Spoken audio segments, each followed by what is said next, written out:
अस्सलाम वालेकुम नाजरीन, मैं हूं फैज़ान हुसैन। नाज़रीन, खैबर पख्तूनख्वा में तहरीक इंसाफ की हुकूमत को दरपेश खतरात, हालिया अदालती फैसले, अपोजिशन हिकमत अमली और तारीखी पस मंज़र के साथ मुस्तकबिल की मुमकिन सियासी पेशरफ्तों का भी जायज़ा लेंगे इस वीलाग में हम। नाज़रीन, खैबर पख्तूनख्वा में हुकूमत की तब्दीली, अदालती फैसले, सियासी जोड़ तोड़ और तहरीक इंसाफ की बका का इम्तहान है। नाज़रीन, ये वीलाग एक नहायत अहम, नाजुक और बदलते हुए सियासी मंजरनामे पर है। खैबर पख्तूनख्वा में हुकूमत की तब्दीली का मुमकिना कोशिशों पर तहरीक इंसाफ की अंदरूनी चप्पे, वफाक के इशारे, अपोजिशन के दावे और अदालती फैसलों के बाद की सियासत पर है। क्या वाकई खैबर पख्तूनख्वा में तहरीक इंसाफ की हुकूमत खतरे में है? क्या अली अमीन गंडापुर अपनी हुकूमत को बचा पाएंगे? क्या मखसूस नशिस्तों के फैसले ने अपोजिशन को नई उम्मीद दे दी है?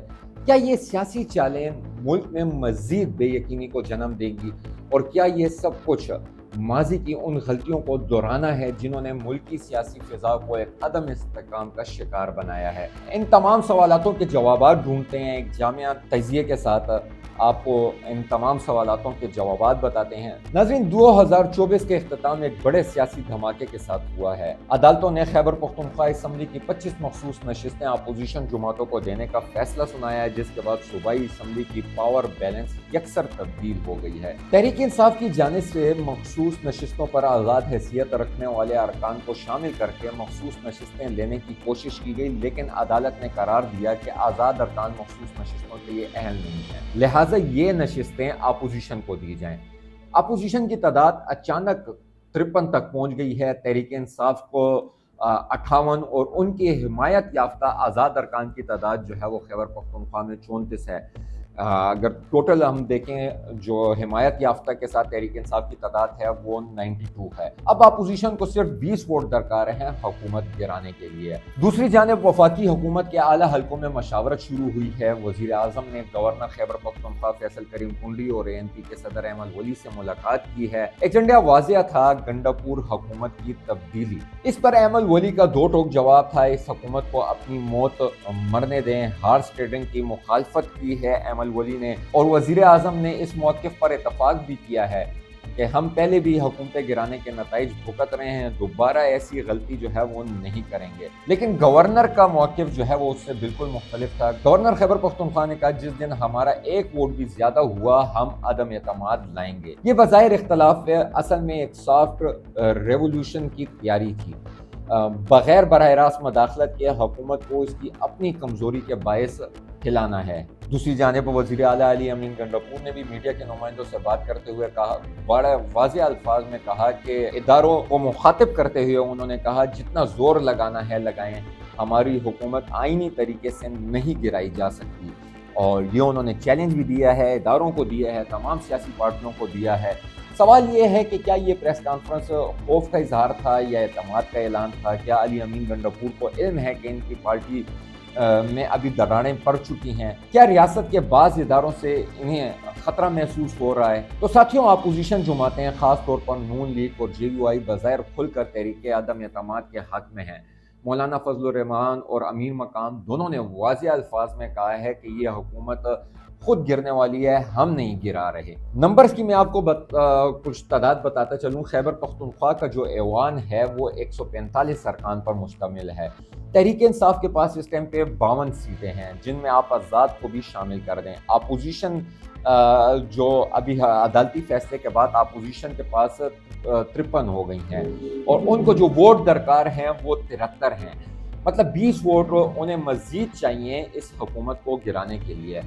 ये वो मकाम है जहाँ ज़मीर जागते हैं, रवाबित बनते हैं और सियासी सौदेबाजी का बाजार गर्म होता है। नाज़रीन, ये पहला मौका नहीं है कि तहरीक इंसाफ की किसी हुकूमत को तब्दील करने की बात हो रही है। माजी में भी हमने देखा है, बलूचिस्तान में 2018 में हमने ये प्रैक्टिस होते हुए देखी थी कि PTI की इत्तेहादी हुकूमत एक हाइब्रिड सियासी हमलों का शिकार हुई। जाम कमाल को हटाया गया और नई जमातें जो हैं वो उभरी थी। 2022 में हमने पंजाब में देखा कि परवेज़ इलाही की हुकूमत पहले बची, फिर अदालत के जरिए चलती रही और फिर बिला आखिर वफाकी दबाव अदालतों और ताकतवर हलकों के किरदार से गिर गई। इसी तरह वफाक में 2022 में देखें कि इमरान खान की हुकूमत इत्तेहादियों के पीछे हटने और अपोजिशन की यकजहती से अदम एतमाद के जरिए जो है वो ख़त्म की गई। کیا خیبر پختونخوا اس سلسلے کی اگلی کڑی بننے جا رہی ہے یا یہاں تحریک انصاف آخری مورچہ بچانے میں کامیاب ہوگی؟ ناظرین، علی امین گنڈاپور وہ شخصیت ہیں جن کا مزاج جارحانہ، الفاظ سخت اور حکومتی انداز جو ہے وہ روایتی نہیں ہے۔ ان پر درج ذیل الزامات و تنقید وقتاً فوقتاً سامنے آتی رہتی ہے۔ پولیس کی کارکردگی میں بگاڑ ہے، بیوروکریسی سے تلخ رویہ ہے، حزب اختلاف سے محاذ آرائیاں ہیں ان کی، عوامی مسائل کے حل میں جو ہے وہ مکمل طور پر ناکامی نظر آ رہی ہے۔ بعض حلقوں سے مبینہ مالی بے ضابطیوں کے الزامات بھی ہیں۔ اسی پر ایمل ولی کا کہنا ہے کہ گنڈاپور حکومت اپنی ناکامیوں کے بوجھ سے خود گر جائے گی۔ ساتھیوں، اگر حکومت گر جاتی ہے تو تحریک انصاف کو خیبر پختونخوا میں جو اتنے عرصے سے وہ حکومت چلا رہے ہیں یا ان کے گرفت بنی ہوئی ہے اس کو نقصان ہوگا۔ نئے الیکشن سے قبل صوبے میں کنٹرول جو ہے یا تو دوسری پارٹیوں کے پاس چلا جائے گا یا وفاق کے ہاتھ میں چلا جائے گا۔ اپوزیشن نئی حکومت بنا کر وسائل پر گرفت حاصل کرے گی۔ عوام کے اگر مسائل حل کرنے میں کامیاب ہوئی تو آنے والے الیکشن میں اپوزیشن پارٹیوں کو کامیابیاں مل سکتی ہیں۔ عمران خان کے بیانیے کو شدید دھچکا لگے گا، اور اگر حکومت بچ جاتی ہے تو علی امین گنڈاپور اور پی ٹی آئی مزید مضبوط ہوگی، اپوزیشن کی حکمت عملی ناکام ہوگی، وفاق کو سیاسی شکست ملے گی اور عدالتی فیصلوں کے اثرات جو ہے وہ دھندلا جائیں گے۔ تو ساتھیوں، یہ صرف ایک صوبائی حکومت کا مسئلہ نہیں بلکہ ایک بڑی سیاسی جنگ کا میدان ہے۔ ایک طرف تحریک انصاف جو اپنی آخری مضبوط پوزیشن پر قابض ہے، دوسری طرف وہ وفاقی حکومت جو کہ خیبر پختونخوا میں اثرات بڑھانے کی خواہش رکھتی ہے، تیسری طرف عدلیہ ہے جو قانون کی تشریح کے ذریعے سیاسی توازن کو متاثر کر رہی ہے، اور اس میں چوتھی قوت ہے عوام، جن کے صبر، غصے اور ووٹ پر ساری بازی ٹکی ہوئی ہے۔ تو ساتھیوں، خیبر پختونخوا کا سیاسی نقشہ جو ہے وہ بدل رہا ہے، ایک نئی صف بندی ہو رہی ہے اور ہر قدم ایک نئی کہانی رقم کر رہا ہے۔ ایسی سیاسی کھیل میں فتح کس کی ہوگی؟ کیا تحریک انصاف کے قلعے میں دراڑ پڑے گی یا ایک بار پھر وہ سیاسی طوفان میں کھڑے رہیں گے؟ فیصلہ وقت کرے گا اور ہم آپ کے ساتھ لمحہ بہ لمحہ یہ کہانی شیئر کرتے رہیں گے۔ اگر آپ کو یہ ویلاگ تجزیہ پسند آیا ہو تو چینل کو سبسکرائب کریں، ویڈیو کو لائک کریں اور کمنٹس میں ہمیں اپنے رائے سے ضرور آگاہ کریں۔ آج کے لیے اتنا ہی، ملتے ہیں اگلے ویلاگ میں۔ اللہ حافظ۔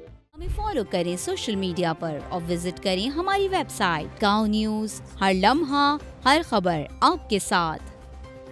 دیکھتے رہیے گاؤں نیوز دیٹ میٹرز۔